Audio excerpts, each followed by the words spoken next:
Hey guys, thanks for tuning in. So I was on Instagram and I've seen this beauty light setup that I thought that's pretty cool. It was on a page called ISO 1200. That got me thinking about replicating it, but twisting it up a little bit so that it suits a male profile rather than a female. So I will be changing modifiers on the front. Now the setup includes a beauty dish, a softbox and a reflector. So without further ado, let's take a look at the kit I'll be using today and also the setup, the distances of the light, the power of the light, etc. And we'll crack on and we'll take a quick portrait. So before we get started, let's take a look at the kit that I will be using. Starting off with the camera, this is my trusty Sony a7 Arm 4 and on the front is the 24-105 G Master lens, okay, and placed on top. Trigger wise, it's the Photix Odin 2 trigger that controls the lights, however many that I have, and I've got the comfort of using it from the top of the camera remotely. I do have an L bracket on the bottom of my camera, and that will help me attach it to this, my Benro tripod. This particular tripod is the Mark III tripod with the G3 head. It's an aluminium tripod, very sturdy and goes excessively high. So I'll pop links in below for the kit that I'm using today, and we can now get on to this particular two light setup that we're going to do today.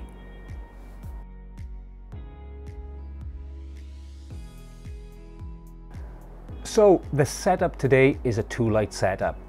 I do, however, have the help of a reflector. We'll start with the reflector right in front of me. This is a reflector with the silver side up. That'll give us a bit more punch and contrast, okay? The way we've got that reflector set up is we have a small tripod stand underneath, and that in turn has on top a grip arm that's clamped the reflector in place. What that allows me to do is that allows me to tilt and turn the reflector to the right angle so that when the light bounces, it bounces back into my face, or rather Gez's face, because we have Gez with us today in the studio and he's going to be not just the cameraman but also the willing model. Okay, so this is positioned, there we go, literally at my waist. Okay, and then off to my right we have the Photix Octabox, and on the front we have the diffuser scrim. Okay, just the diffuser scrim. That's keeping the light soft.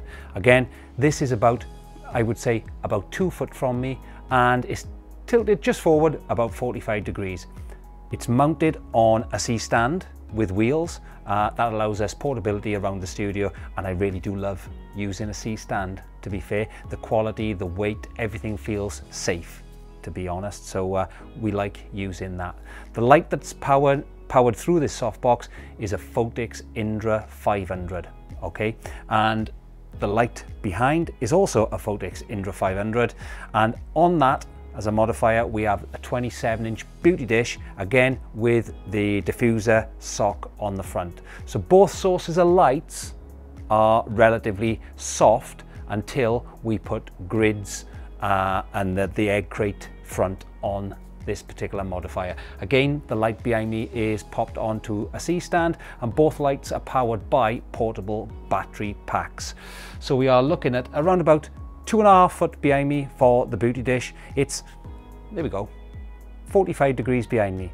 What that's going to do is that's just going to fill a bit of light in on this side, and any remnants of light will bounce back into my face off the beauty dish and also on this particular key light just here. So it's a two light setup, and I think we should have enough light just to pick up the grey backdrop behind, and that's a hand painted canvas backdrop from Hand Painted Backdrops, my good friend Slav. So the link will be below regarding all this kit, and that'll take you straight there if you're interested. So without further ado, what we're going to attempt to do rather is we're going to attempt to get Gez behind the camera, so at least we can take some pictures, because today it's been somewhat impromptu, we'll say. It's just because I saw this particular lighting setup and I loved it, and I've got to come in and do it really. So yeah, let's crack on and get some shots. Okay, so we're about ready to shoot and everything's set up basically. The camera's positioned. I do prefer to shoot on a tripod. This particular tripod, I can just twist this ball here near the ball head, and that allows me freedom to move the camera around just to compose it, because of course with the Sony, well, and many other cameras, what we do have is auto eye tracking. That basically, once I've composed the shot, I can then remove myself from the camera and interact with the model, or in this case, the cameraman, Gez. So I can interact with Gez, and I'm safe in the knowledge that the eye tracking is picking Gez's movements up, and we're going to get the shot in focus basically. So without further ado, I'm going to explain my settings. I did take 1 or 2 test shots. The first one, it was completely blown out because we used this particular camera to film a bit of video, and the ISO was tagged right up on 640, I think. So of course everything blew. So I redialed my settings back in, and I'll go through them now. So we have this key light, which is the octobox. This particular light here is set to the power of 132, 32 of the power. And the booty dish at the back, that is at the lowest power, 1/128th. Simple as that. So anything that's coming out from this key light will bounce from the reflector with the silver side up back into Gez's face, and hopefully leave us with some shadows, but overall it should be quite a soft shot. And we'll go ahead, take a few shots like this, and then we'll put the grids on the front. Okay, so without further ado, no more talking, let's get Gez involved with this. Okay, Gez, so straight down the camera, 3, 2, 1, perfect. Okay, there we go, that's up on your screen now. If you take a look at that, I mean, I think it's pretty cool. I do think the light is somewhat even. You'd expect that from a sort of a lighting setup typical of a booty shoot, I suppose. But what I do like about it is the backdrop is lit up just enough, and of course it's thrown out because we are shooting at f4. All right, I really like that shot. I think what I'm going to do also is I'm going to just turn this key light down from 132 to 1/64th. There we go, there's a quick test, and we'll try it again and see what we come up with. So don't forget, the key light is still more powerful than that booty dish at the back. Okay, okay guys, cheers. 3, 2, 1. Boom. Ah, there we go. That's up on your screen now, and that's more like it. If I zoom in and onto Gez's eyes, perfect. Wonderful catch lights. They're pin sharp, as you'd expect. And I think it just took the sort of, I won't say hot spots from Gez's, the side of Gez's face nearest the key light, but it does take some of it away and brings out more of the skin textures, and that can be altered obviously with the final edit, but we're pretty much there. So I think without further ado, I'll probably direct Gez now just to turn slightly off camera in terms of his body. If you can just turn slightly off camera, that's great, and then just twist your head back there and look straight down the barrel of the camera. Surprise! There we go, mate, happy days. Wow, there we go. That one should be up on your screen now, and you can see that. I'm really, really happy. If everything was as simple as that, we'd be winning. I think that's the setup in a nutshell, and that's what you get from it. Areas of improvement, I think for my liking, we have enough light on the background. However, if you wanted to add a third light, you'd call it a backdrop light or a kicker light, if you like, you could probably pump a little bit more light in behind Gez onto the backdrop.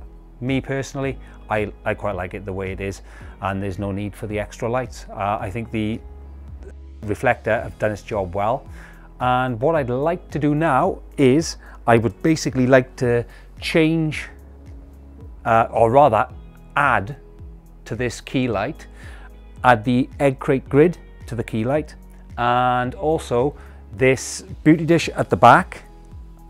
I'd like to take the diffuser sock off and put the honeycomb sort of grid on the front and see what we get in terms of it being more suitable for a male model. So without further ado, let's get the stuff changed over.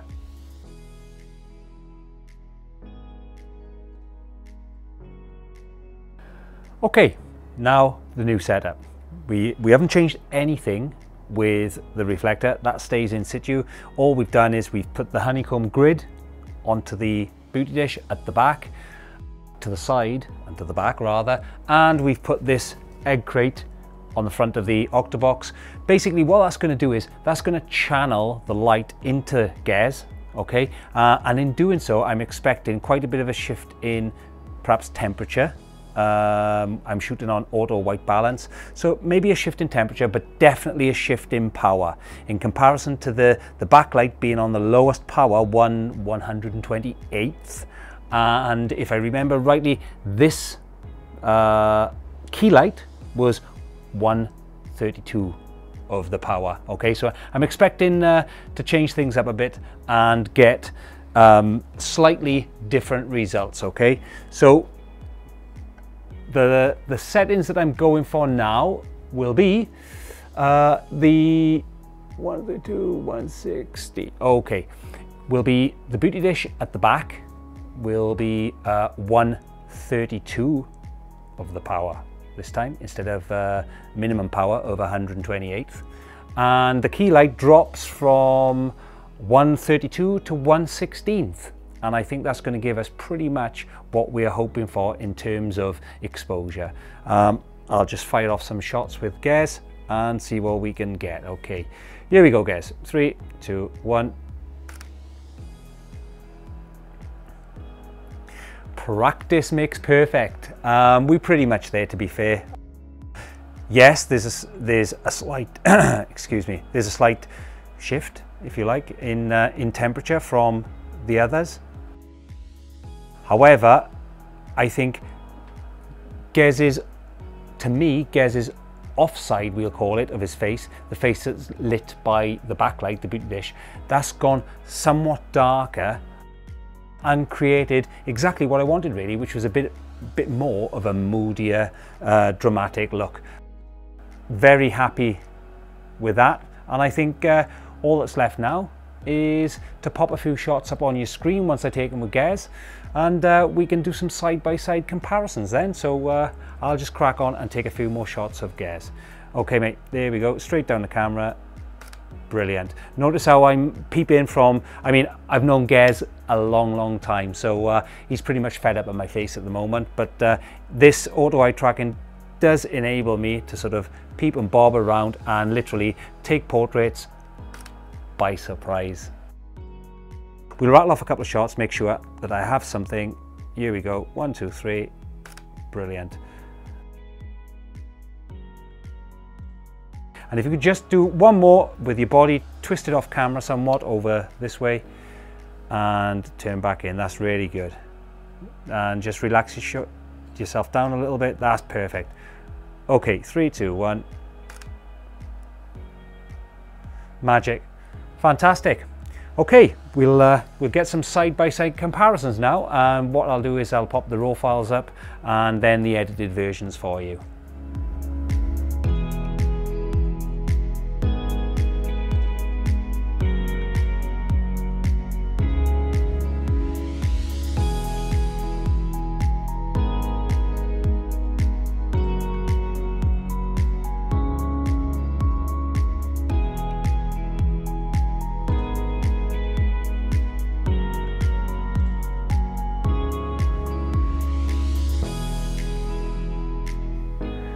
So there you have it, the results are in. In terms of preference, do you know something? And I'm glad.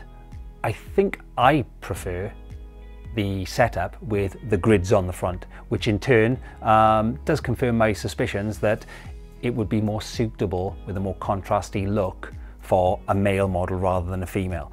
Now, I do really like the lighting setup with just the diffusers.